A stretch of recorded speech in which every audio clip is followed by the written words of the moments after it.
माता की जय।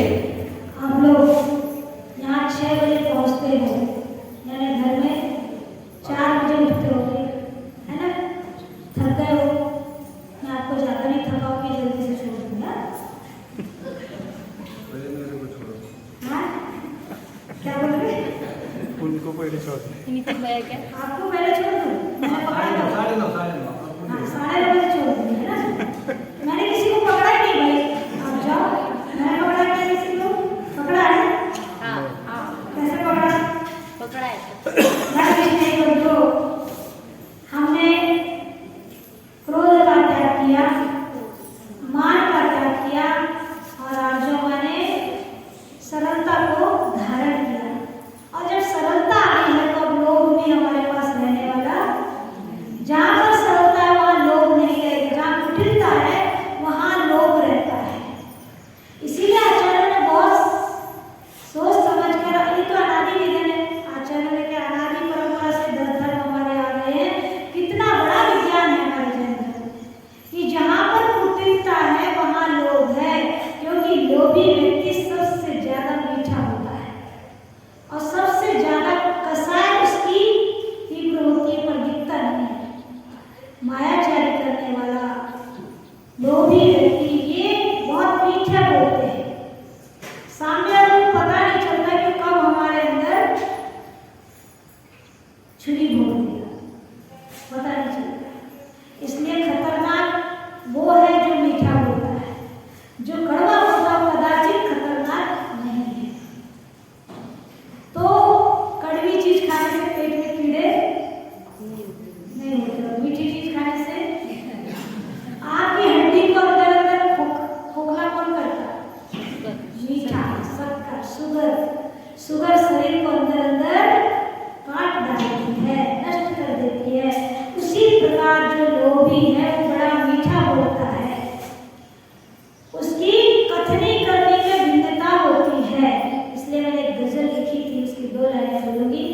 चमचमाती दुनिया के लोग जो सुनहरे हैं, चमचमाती दुनिया के लोग जो सुनहरे हैं, कतरिया रे तलेनी में अंधे और बहरे।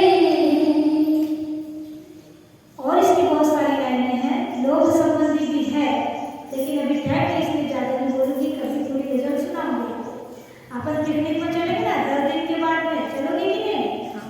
कि अपना अपना लेके गाड़ी भाग जाओगे?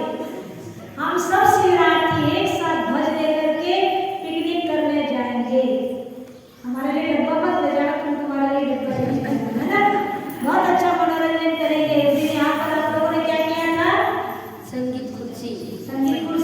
वहाँ पर सभी स्त्री पुरुष सब मिलकर के खेलेंगे, गंदे खेलेंगे, अच्छे वाले, प्रशस्त वाले। हम लोग जहाँ भिलाई में हमारा जन्म हुआ है वहाँ पर मैत्री गार्डन में पूरी समाज, 3 शहरों की समाज, रायपुर, दुर्ग, भिलाई, तीनों समाज एक साथ इकट्ठी होती है। तीनों का जीवन एक से एक पकवान होते हैं और मैत्री गार्डन में सभी महिला पुरुष मिलकर के खेलते हैं। समाज का मैत्री दिवस मनाते हैं मैत्री गार्डन में। तो मैं चाहती हूँ आप एक ऐसा गार्डन हो डॉक्टर साहब है गार्डन, वो वाला नहीं तुम्हारे घर के सामने वाला, वो इतना गंदा है। और कहीं का गार्डन ढूंढेंगे और फिर अपन चलेंगे। हाँ, कहीं भी। और एक जैनियों का भी ऐसा सुंदर गार्डन हो तुम्हारा। हम लोग का कहीं कुछ नहीं, वो दुकान है, अपने को आगे बढ़ना है। तो लोभ का त्याग करना, क्योंकि जब लोभ कहाँ बढ़ता है? जहाँ लाभ होता है। जितना अधिक आप कमाओगे उतनी तृष्णा बढ़ती जाएगी। जहाँ लाहो तहाँ लोहो, लाहा लोहो पवड़ नहीं। किसने कहा? प्रोचन सार में आचार्य कहते हैं कि जब लाभ होता है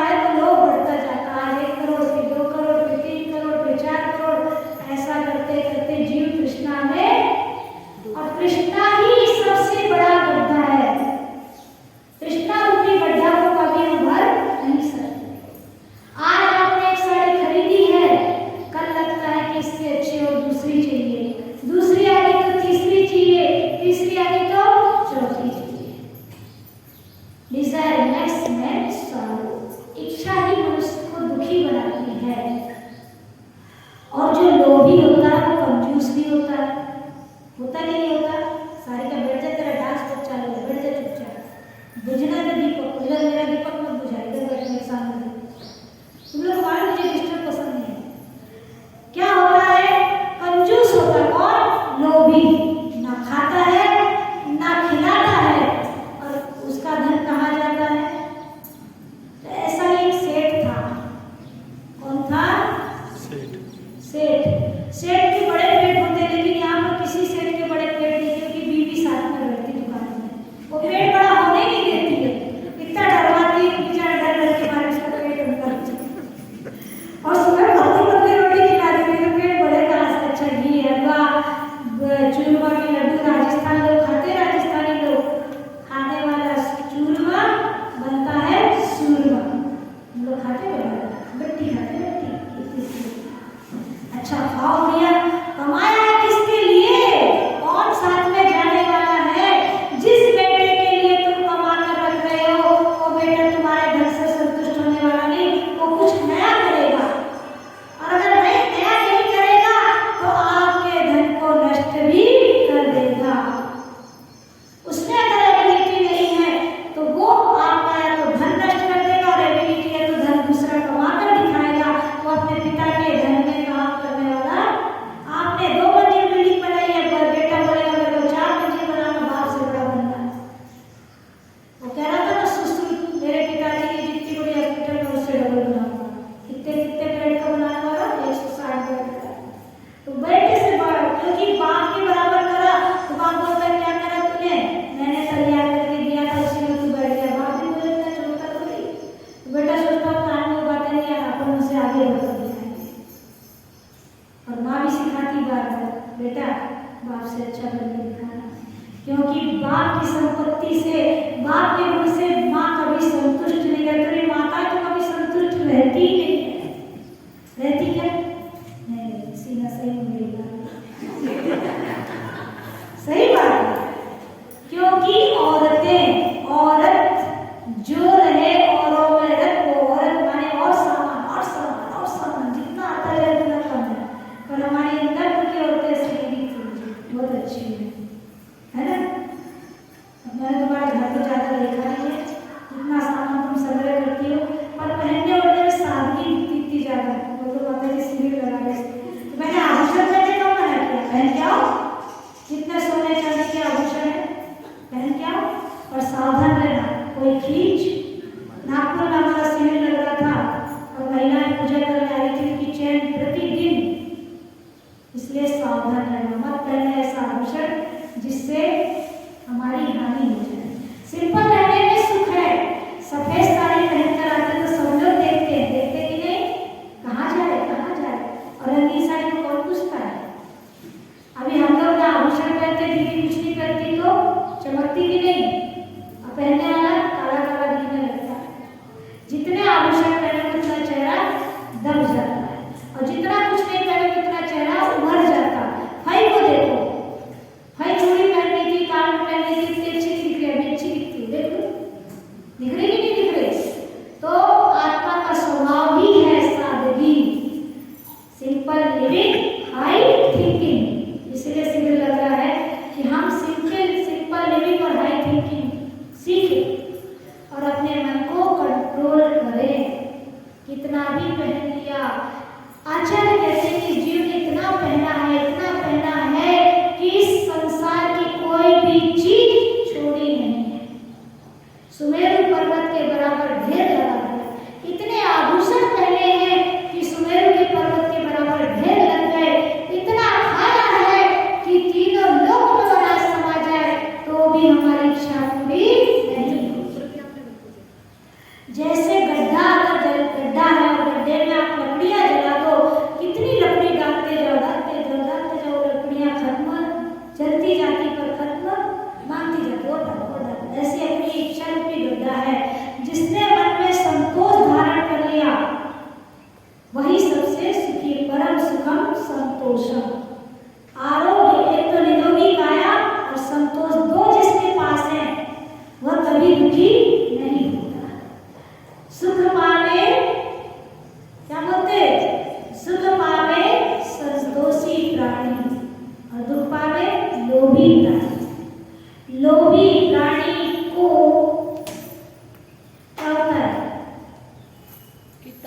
क्या होता है बोलो? दुख रहता है, हर समय दुखी रहता है, कभी वो सुख से जी नहीं पाता, ना साथ में रहने वालों को जीने देता है और ना खुद, ना खाता है ना खाने देता। तो एक कंजूस सेठ थे, सेठ की बात बताते बताते कहाँ चली गई। तो सेठ जी बहुत कंजूस थे और गंगा नदी के किनारे जाया करते। सारे ब्राह्मण जानते थे कि ये सेठ कंजूस आया है, ये कुछ देने वाला नहीं, इसलिए सेठ सारे ब्राह्मणों से दूर भागते थे। पर एक नया ब्राह्मण था, उसको उसने बुलाया और कहा, भैया सबको तिलक लगा रहे, मुझको क्यों नहीं लगा रहे? बोले आप बछिया दाम में लाओ तो आपको तिलक लगाया जाएगा। तो सेठ जी बोले मैं स्नान करके आता हूँ फिर बछिया लेके आता हूँ। तो सेठ जी स्नान करने गए और अपने हाथ में बछिया लाए और कहते, तिलक लगाओ विप्र जी, सेठ वचन परवान, गंगा जी की मेंढकी, बछिया लीजो मान, बछिया लीजो मान। समझ में आया? गंगा के तहरी से तलहटी से मेंढकी ले आया और कहने लगा कि इसको बछिया मान लो। मेंढक लाया, मेंढक, मेंढकी भी, मेंढकी माने लेडीज मेंढकी। समझ में आया? बेनकुड़ी, बेनकुड़ी जाते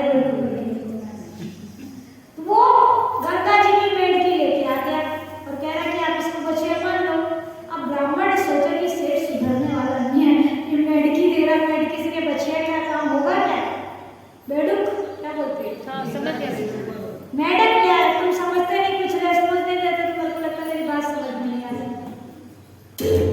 तो ब्राह्मण भी चतुर था, उसने कहा कि ये सेठ ऐसे नहीं मानेगा। उसने गंगा जी की रेत घिसी और माथे में जोर से तिलक लगाया, बोला, गंगा जी की रेत को चंदन लीजो मान, तिलक लगाओ सेठ जी, विप्र वचन परवान, विप्र वचन परवान। आप ये रेत का चंदन लगा दो, जैसे आपने मेंढकी दी वैसा मैंने आपको चंदन दिया।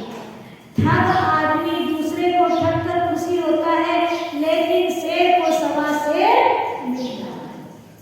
किसी को भी ठगना नहीं और ठगाना भी नहीं, ठगना भी नहीं और ठग भी जाना नहीं, दोनों में पाप है। आपको कोई ठग रहा है तो भी आप बुद्धू हो, आपको कोई ठगना भी नहीं चाहिए। होशियारी से चलो, जमाना बहुत खराब है, भारत में भ्रष्टाचार है, अलर्ट रहो, कभी भी तुम्हें कोई ठग सकता है। ठगना भी नहीं, ठगाना भी नहीं, किसी से ठगना भी मूर्खता है और किसी को ठगना भी पाप, ठगाना नहीं। तो आचार्य कहते हैं कि यह जीव अनादिकाल से इस प्रकार की प्रवृत्तियों में पड़ा हुआ है, फंसा हुआ है। अगर यह इससे ऊपर नहीं उठता तो उसका कल्याण नहीं हो सकता। आपने शिविर में भाग लिया है, आपको बस यही प्रैक्टिस करना है कि मुझे लोभ नहीं करना, संतोष धारण करना है, परिग्रह प्रमाण मानना है कि मैं 100 साड़ी रखूंगी, 100 साड़ी से ज्यादा है क्या? 100 साड़ी तुम्हारे पास नहीं है, पर तृष्णा तो है 100 साड़ी मिल जाए, नहीं है? करना पड़ेगा, लेना पड़ेगा। हाँ भाई चलो 100 साड़ी रख लो।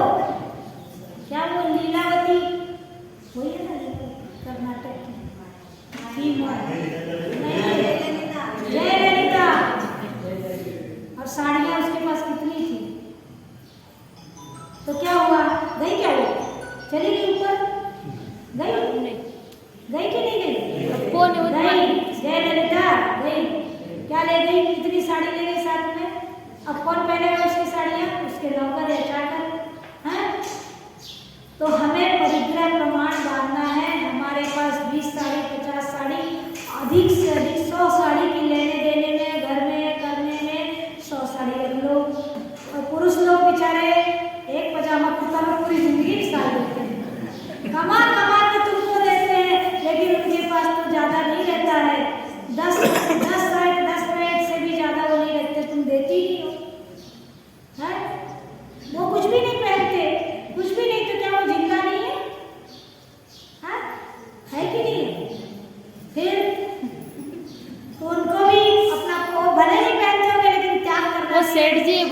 वो कंजूस रहते, ये प्रॉब्लम है भाई को। सेठ जी रहते अपने आप ही परिग्रह प्रमाण करो कि 10 है 65 20 है 100 जितनी भी आपको रखना। गाड़ी कितनी रखोगे? हाँ? एक आदमी को 3। एक आदमी को 3। 2 व्हीलर है आपका, दो गाड़ी का नियम ले लो, 2 से ज्यादा तो नहीं, दूसरी खराब हुई उसको हटा देने की तब तीसरी लाने की, ऐसा प्रमाण बनाओ। सोना 50 तोला पहनते हो नहीं, जो लोग पहनने देते नहीं फिर काहे का सोना, वो सोने के कारण सो नहीं पाते। और बैंकों में भी रखते, बैंकों का भी दिवाला निकल जाता है, बैंक में आप रखकर निश्चिंत होते, पर कभी कभी बैंक भी डूब जाता है और अपना सोना भी। तो ऐसा सोना काहे को पहनना, काहे को रखना, उसका परिग्रह प्रमाण करो। खाने पीने का प्रमाण करो कि हम अच्छी चीजें खाएंगे, काजू किशमिश बादाम खाएंगे, अच्छे शरीर को हेल्दी बनाएंगे, 1 लीटर दूध रोज पिएंगे शुद्ध वाला। इंदौर में उज्जैन में डैडी है, अभी शायद 80-85 साल के हो गए, एकदम हट दिखते हैं। बोले माता जी मैं सुबह 1 लीटर दूध पीता हूँ, शाम को 1 लीटर दूध पीता हूँ। अगर मैं आपके संग में आया तो ऐसी व्यवस्था करना, अपनी पहले आओ तो सही, आप तो आपको दे देंगे 1 लीटर दूध। क्या बोले डॉक्टर साहब? डॉक्टर साहब दूध पीते ही नहीं, चाय पीते हैं।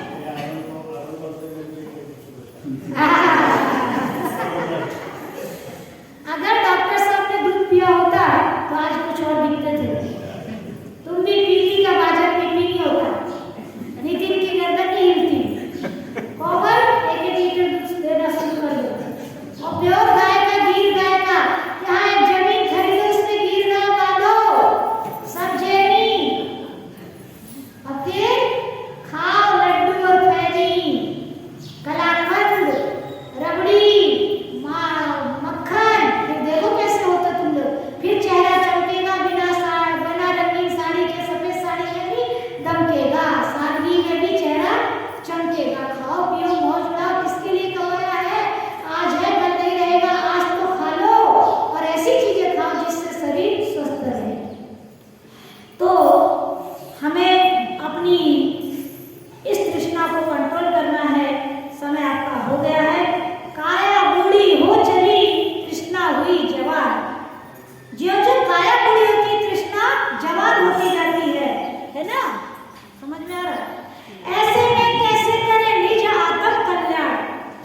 शिखर जी लेकर जाते थे, गिरनार लेकर जाते थे। अब क्या करते, तुम ट्रेन वालों को पैसा देते हो, गृहस्थियों को यात्रा कराते, गृहस्थियों को यात्रा कराने से उतना पुण्य नहीं लगता जितना किसी साधु का संगपति बनने से, जितना किसी साधु को यात्रा कराने से। हम लोगों ने साधुओं को बिल्कुल भुला दिया है, सिर्फ हम मतलब से बात करते हैं साधुओं से। ऐसे साधु संतों की सेवा में अपना धन लगाओ और बाकी धन क्या करो, अपने भोगों में लगाओ। लेकिन कुछ धन, दशमांश धन का दान, अपनी कमाई में से दशमांश आपको अपने भगवान और गुरु को देना चाहिए। गुरुओं को खुद कमाने की जरूरत ना पड़े। जब तक गुरु बोली लगा रहा है, पैसे दिला रहा है, तब तक गुरु अच्छा लगता है, और जब तक गुरु पैसे नहीं देता तब तक गुरु अच्छा नहीं लगता। इंदापुर समाज